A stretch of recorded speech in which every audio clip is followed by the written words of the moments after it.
Hello. Today I'm going to be going over case study 1. I'm going to be going over my diagnosis, my exercise prescription, as well as my case study questions, and as well as my reflection paper as well. So let me go ahead and share my site with you.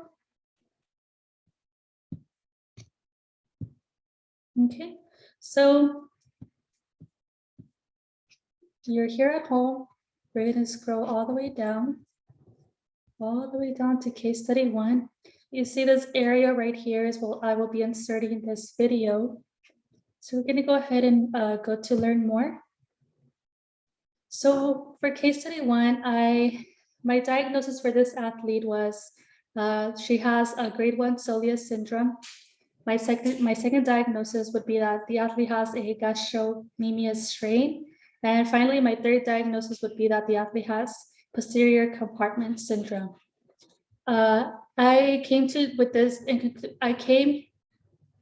diagnosis was because I was doing some research, and I kept going back and forth between the gastrocnemius strain or the soleus syndrome.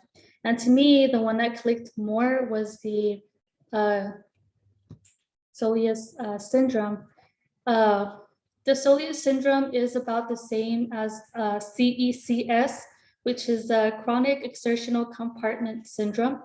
I was reading this article right here. It's kind of almost as the same thing as a case study.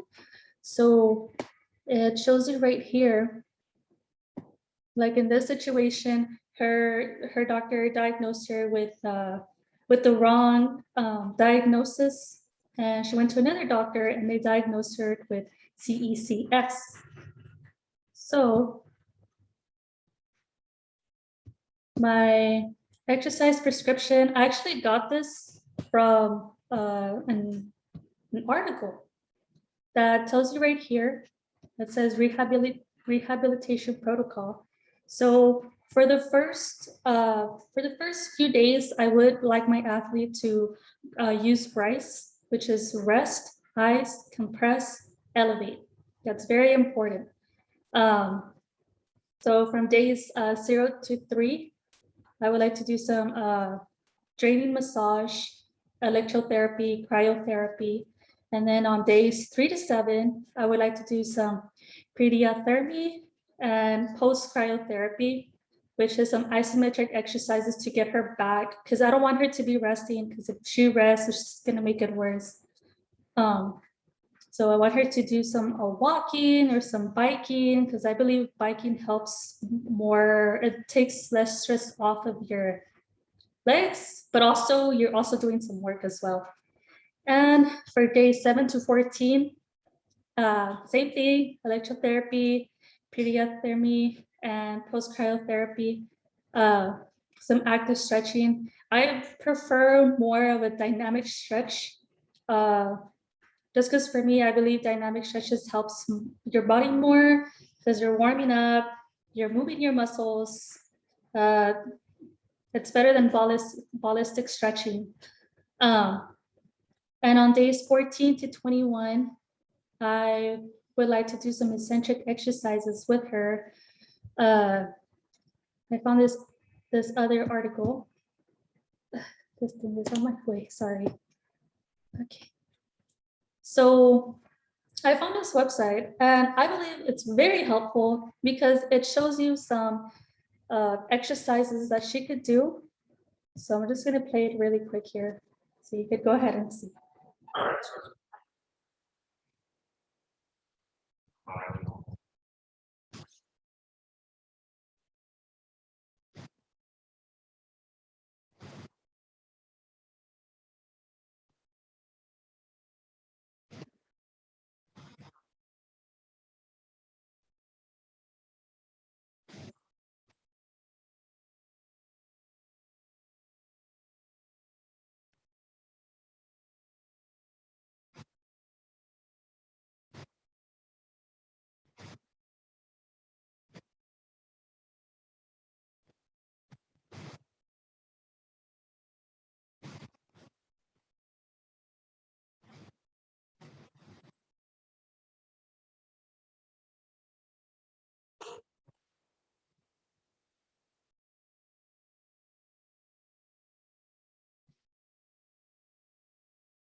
That's one of the exercises. There's also the soleus bridge as well. I'm just gonna skip on to demonstrate, okay?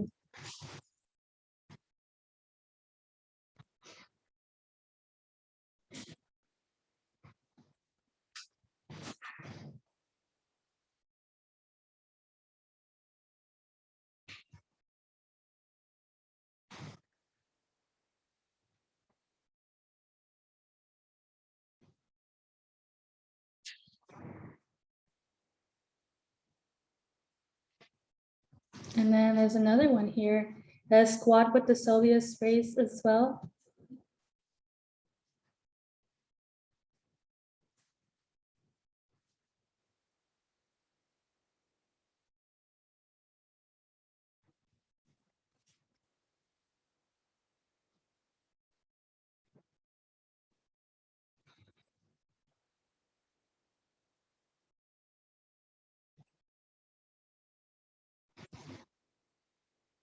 You see how he was putting some weight on there? Because you don't want to let it rest. You have to keep it active. You have to put some weight on it, but not to the point where you're going to injure yourself. It's more of a weight that's bearable.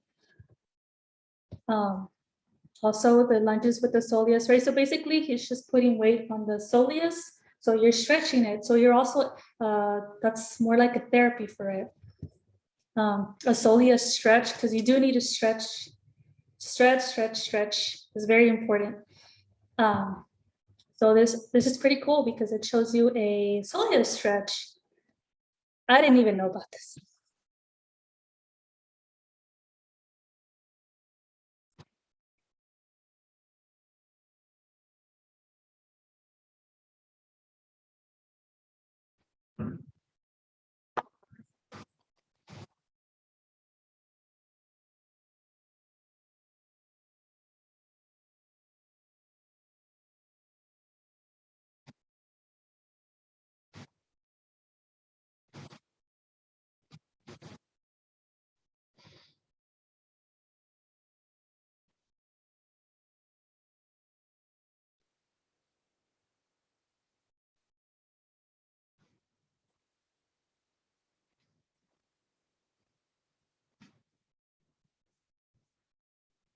And I would also like to perform this type of stretching with my athlete as well.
So what this does, it makes the calf feel looser, it relieves some tension off of it. Sometimes we do tend to ignore stretching our calves, and that's why we get that tightness feeling, because we do stretch it, but not properly as it should be. Another exercise prescription that I would like to work with her is working on her hips. Because if you don't work on your hips, you're gonna have weak hips. Okay, so you're gonna be making your calves do all the work. And what happens when that happens is you're overworking your calves when it shouldn't be that way. It should be like more of a balance, you know? So having strong hips is important because you're using your legs as well, like picking up your feet instead of pushing off from your calves. So I would like to straighten her hips as well. This is a little video that I'm going to link on here to help my athlete out.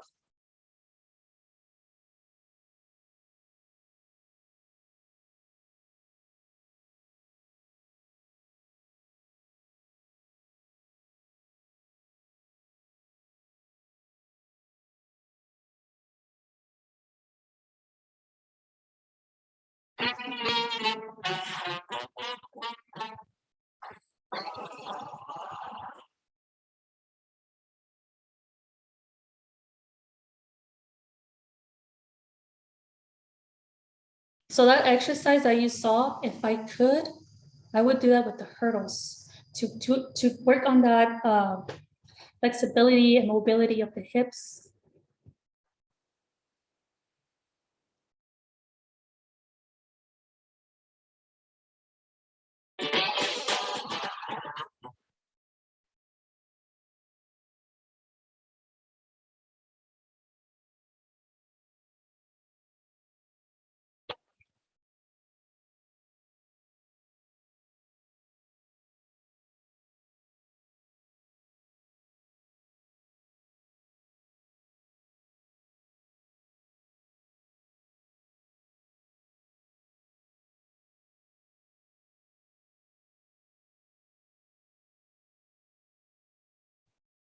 So I really like that. I would also like to do a gait analysis on my athlete to see how she's stepping, if she's stomping or she's like going like this, or she's doing the tippy toe first, because that has a lot to do with the injury as well. So gait analysis is, let me show you really quick. I do have it here on the case study questions. So I do have it already right here, as you can see. It says, I would recommend her the same as the exercise prescription. I would also want for my athlete to stay hydrated. Water is very, very, very important here. I want her to measure out how much water she is drinking a day, as well as her nutrition as well, because water and nutrition does play an important role with your muscles as well. So I have it right here, the gait analysis. If you click on it, it's going to take you right to the page where I found this. So it says right here, if joints are stiff, usually caused by muscle tightness, limit the range of motion, or muscles are weak, the body must find ways of compensating for the problem, leading to biomechanical abnormalities, such as overpronation, oversupination, increased Q angle, hip hiking or hitching, lifting the leg on from one side, ankle equinus, limited ankle dorsiflexion, pelvic tilt, can either be anterior, posterior, or lateral. With that being said, the transition program that I would recommend is, I would tell the coach to not, once she's released and cleared, I would tell her coach to not make her do extraneous exercises. I want her to still be starting off slow, because you did this whole thing to get better. And then once you just jump on straight on it, it's all that hard work and all that time is just gone, because you're back to the injury again. So I do want her to take it slow, let her coach know, hey, her health is very important here. We do want her to get better. We do want her to compete, but her getting better should be a #1 priority, not starting her off already doing these hard exercises or running. So I do want her to still be walking, going a light jog, doing these therapy for her soleus, calves, and as well as working on her hips and her core as well. Core is very important as well. I would recommend her right here, a sports psychology, because I know she's going to be seeing her teammates do these exercises that she could do before, but now she can't.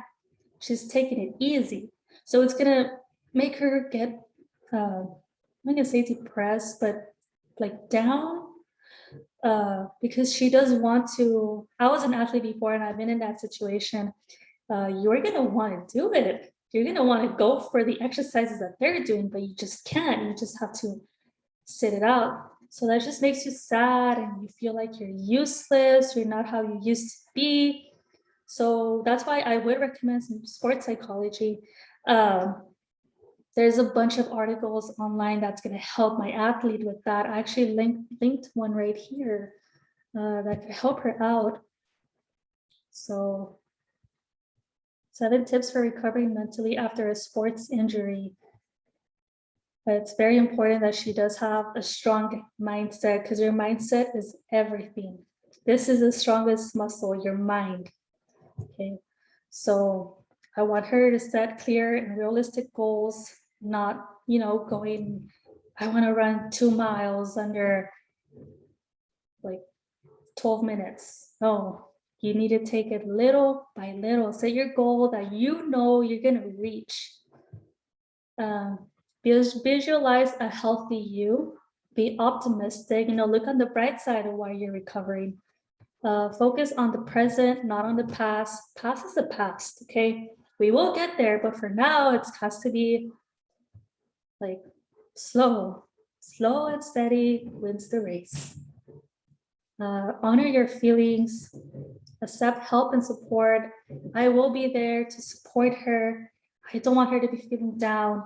I want to lift her up, like make her feel like, yes, I'm going to get better in no time, like that, and take control. So yeah, I'm going to start sharing. Oh, right here, I do have my reflection paper. If you go ahead and click on it, it's going to take you right here to my reflection paper. And I will be turning in my notes with my submission link as well. Okay. So yeah, I'm so sorry this video was long. I was trying to explain everything. So we did go over my diagnosis, exercise prescription, as well as her transitioning program, and as well as if she's going to need sports psychology. Okay, so that's going to conclude my video today. Thank you so much. I will see you soon. Bye.